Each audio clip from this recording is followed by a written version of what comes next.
Welcome to the Alignment Show, featuring conversations with folks who have taken steps to identify their highest values and align their lives around them. Time on this earth is not unlimited, and you may be seeking to make sure you spend your time on things that matter to you. These conversations will encourage you and support you in doing so. Now, let's meet this week's guest on the Alignment Show. And good morning, good evening, good afternoon, wherever you are in the world. Welcome to an extra edition of the Alignment Show. I'm drawing on my old newspaper background. I don't guess they put out extra issues anymore. Everything's online. But this is not our regular Wednesday edition. I wanted to have an extra episode because we have a guest that we have had on before. Vidya Raman was with us on March the 22nd, talking about how she got to where she is now. And she mentioned during that show that she had a book coming out. Well, folks, the official launch for that book is tomorrow. And so we wanted to get Vidya on today. Vidya, welcome back to the Alignment Show. Thank you so much, Don. Yes, I'm so happy. You're so generous to bring me back. Oh, well, and we'll do this for all of our guests that have books out, if we can catch the launch. But this just timed out perfectly. It actually, your book came out just a little bit early for some folks. I think they got it out for, I don't know, Mother's Day weekend or something. Yeah, yes. Go ahead. For the early readers, my book launch team members, yes, but it's available, really. Anybody can get it. Okay, very well, and we'll show it here real quick because it's up there on Amazon, and we will. Those of you who are seeing it on video, we will share a QR code in a little bit so that you can get to it. The folks that are with us audio only, we'll put it in the show notes. But we wanted to focus today on the book. We had a great conversation when you were on with us March 22nd.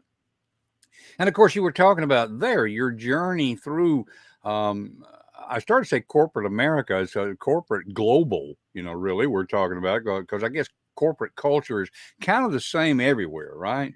Yes. Corporate culture is the same everywhere.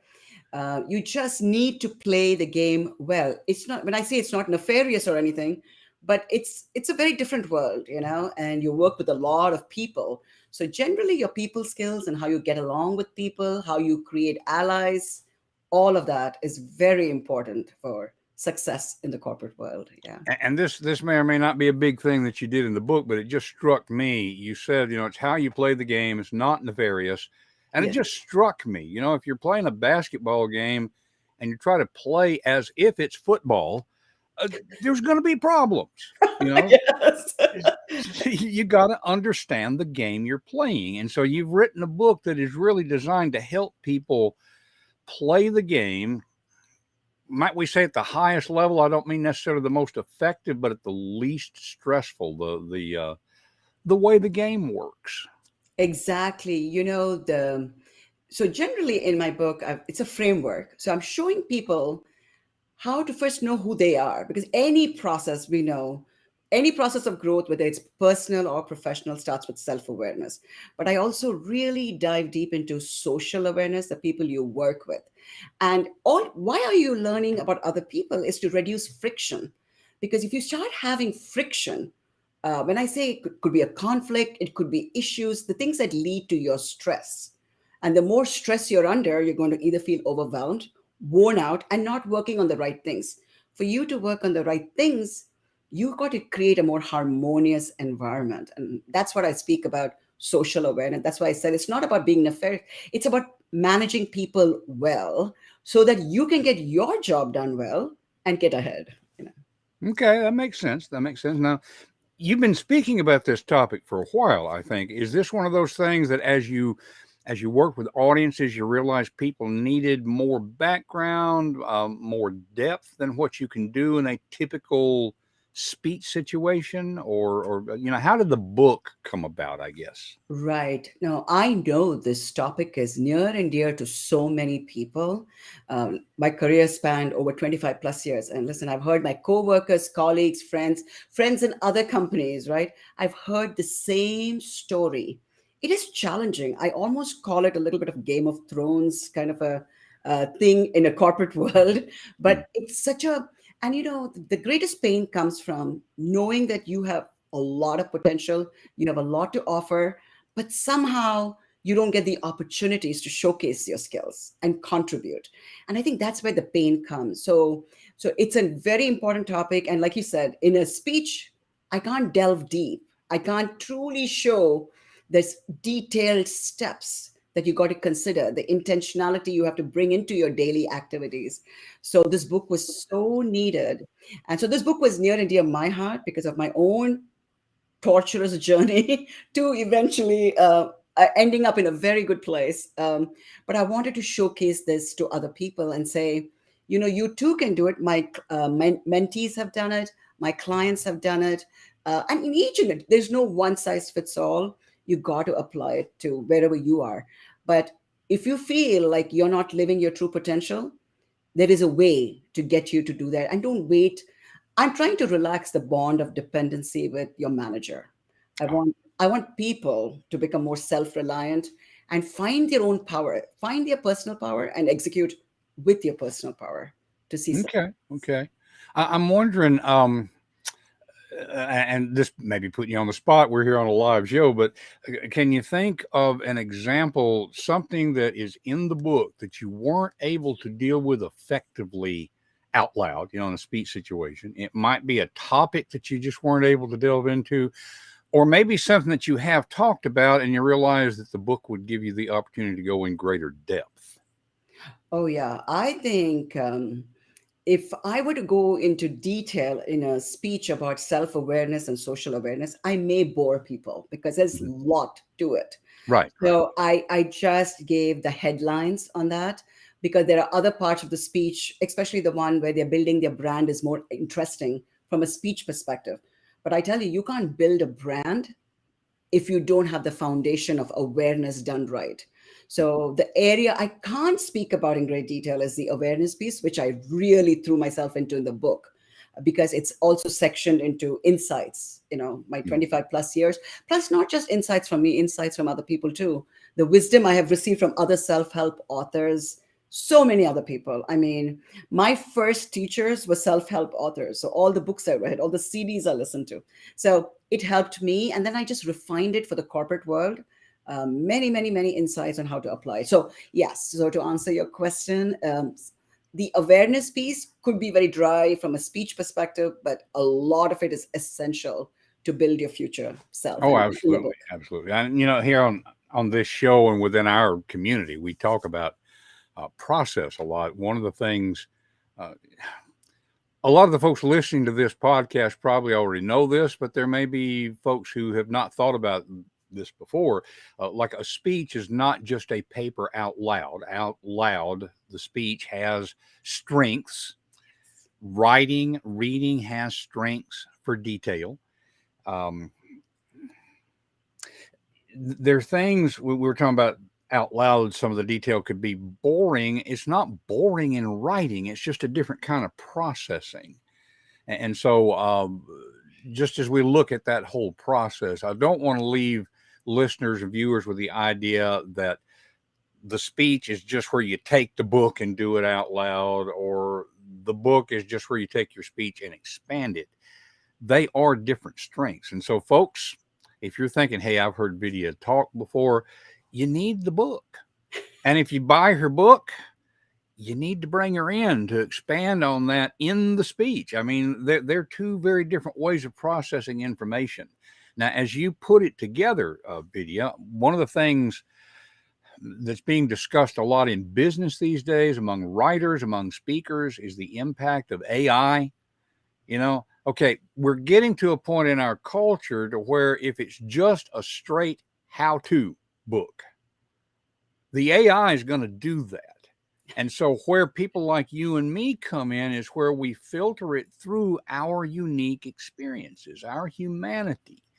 So, even though you were drawing on the self help authors that came before you, you're drawing on your own experience, you're filtering their word through your experience, and thereby you're giving people something that they can't get anywhere else. Is that your Yes. experience in putting this together? Oh, yes. By the way, the whole book. In fact, one of my early readers told me this. There are so many vignettes, stories, anecdotes from my personal journey, those of my mentees. And I tell you, and like you said, my foundation of self help came from authors before me. But the application in the corporate world is so different, and they get refined based on life experiences, the wisdom that comes with it. So the whole book may have, it's a framework, but it's filled with stories and examples that connect and relate. And I tell you, that's why I sometimes, I don't want to say this book is amazing because, but it's got such stories. It's so not dry, it's the opposite. I call this people have told me it's super duper exciting because people see parallels with their own world when they read the stories, because it kind of goes across, like you said, not just corporate America, the corporate environment around the world, you know.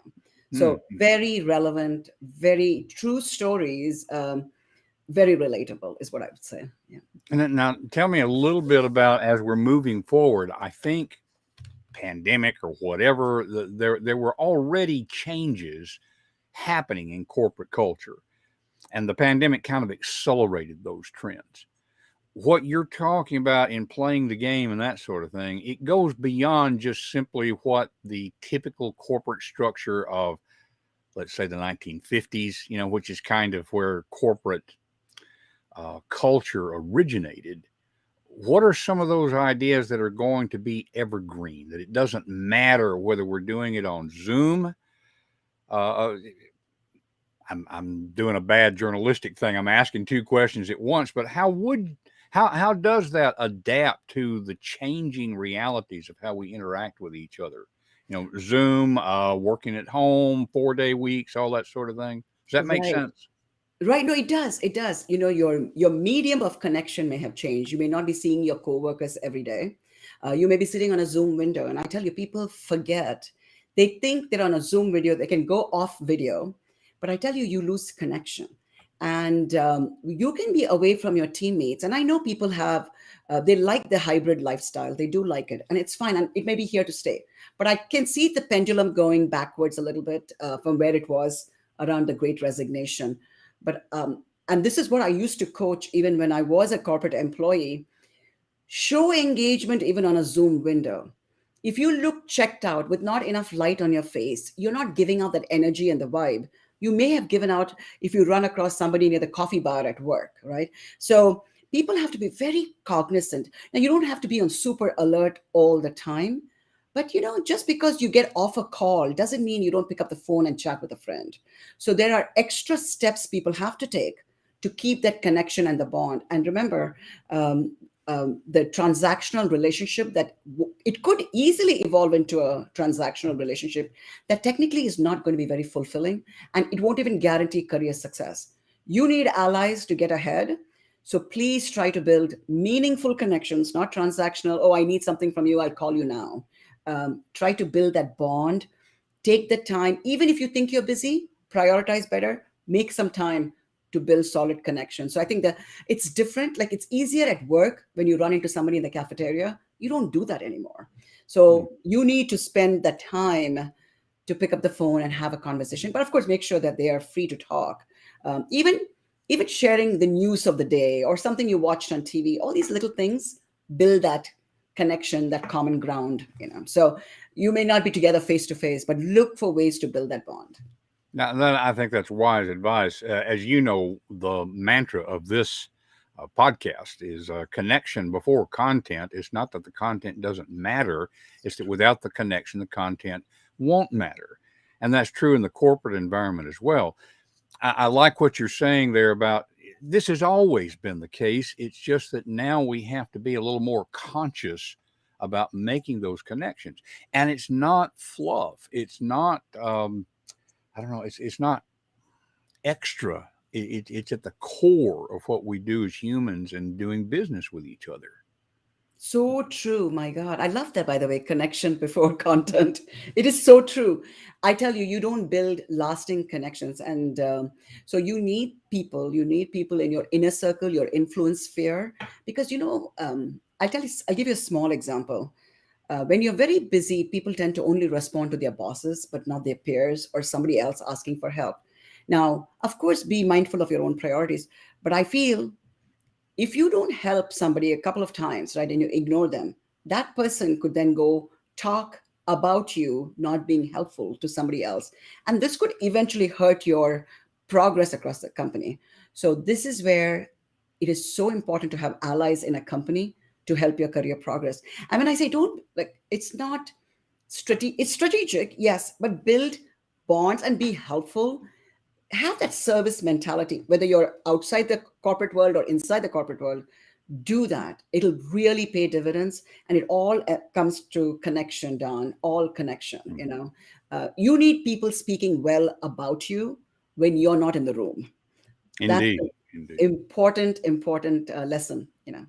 I know there's a truism. I've not seen research that supports it, but experience seems to, that because humans are wired for the negative, survival or whatever, that it's something like 5 positive interactions or 8 positive interactions in order to offset one negative interaction. You can spend years building up a reputation and blow it with one bad day. Oh, and that is so true. And by the way, people also have this thing called recency bias. Your Yes. last experience with somebody could dictate their opinion. You could have been super good to them before, but if they had one bad experience. So that's why intentionality before you pick up the phone, talk to somebody, think what's your objective? Because you can Hmm. so mess it up on autopilot, and then somebody won't have nice things to say about you. So always compose yourself. Don't be so busy, because when you're too busy, you don't think about all this. So managing your time well gives you time to breathe before you pick up the phone or you call somebody on your Zoom connection. Do that, because then you're creating your brand, your reputation, and not ruining it. And if you make a mistake, please own up to it. People love it.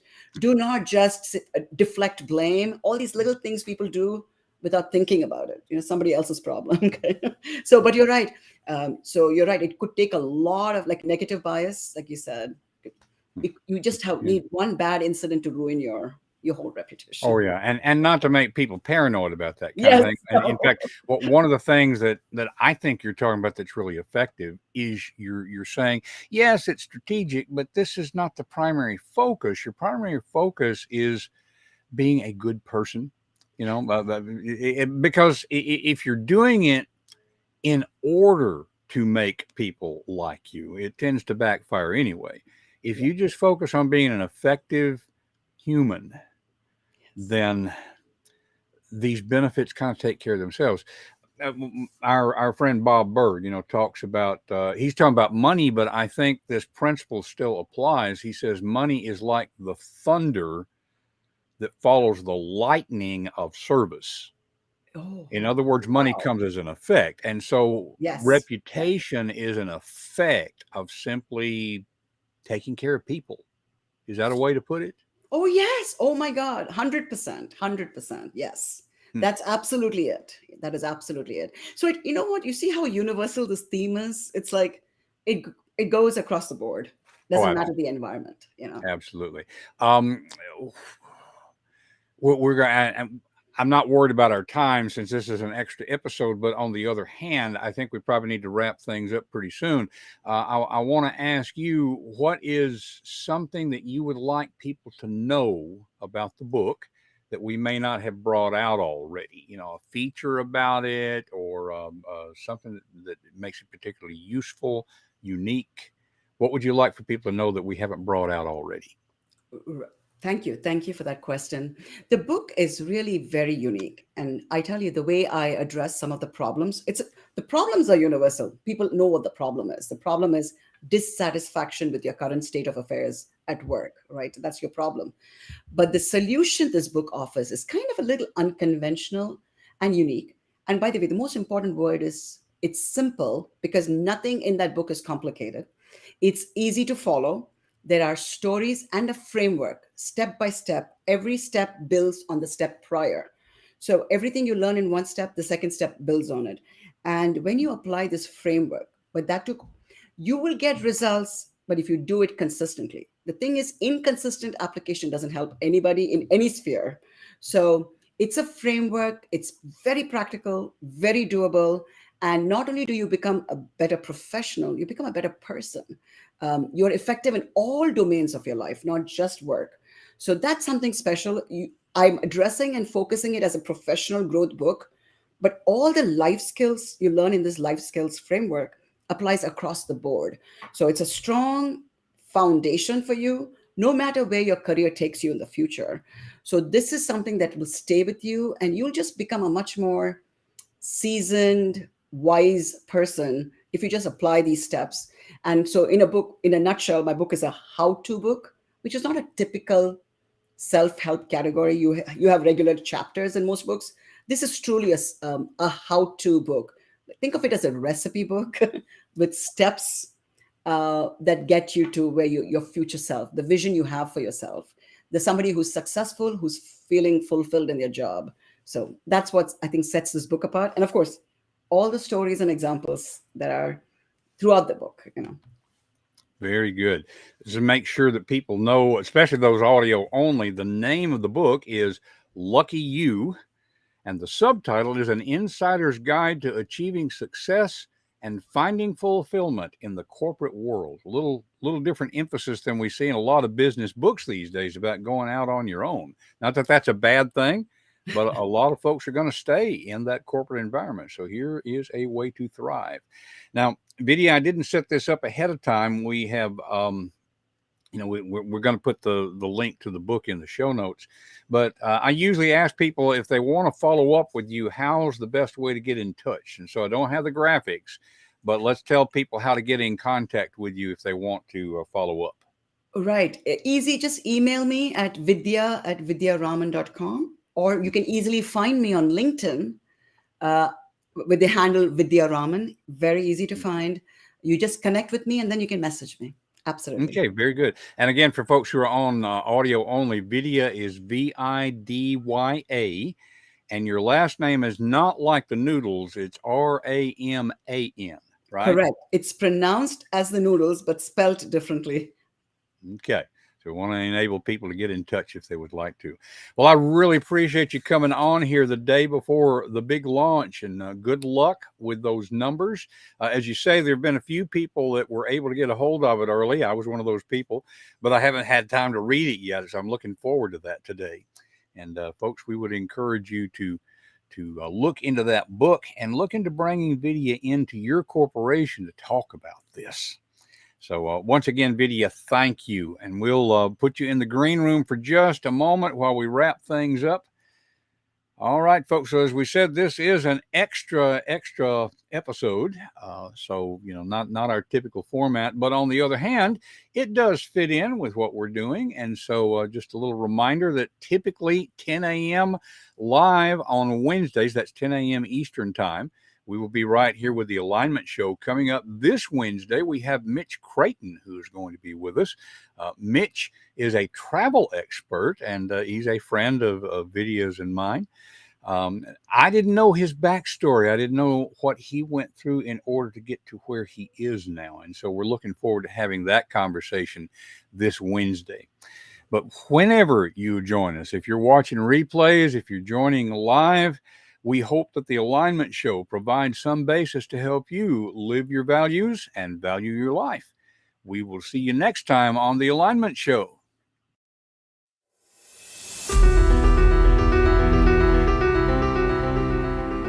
That's it for this week's episode of the Alignment Show.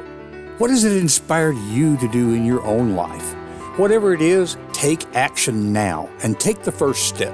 It will help you to talk with a friend about what you're thinking. Share confidencecultivators.com to spread the goodness. And remember to live your values and value your life.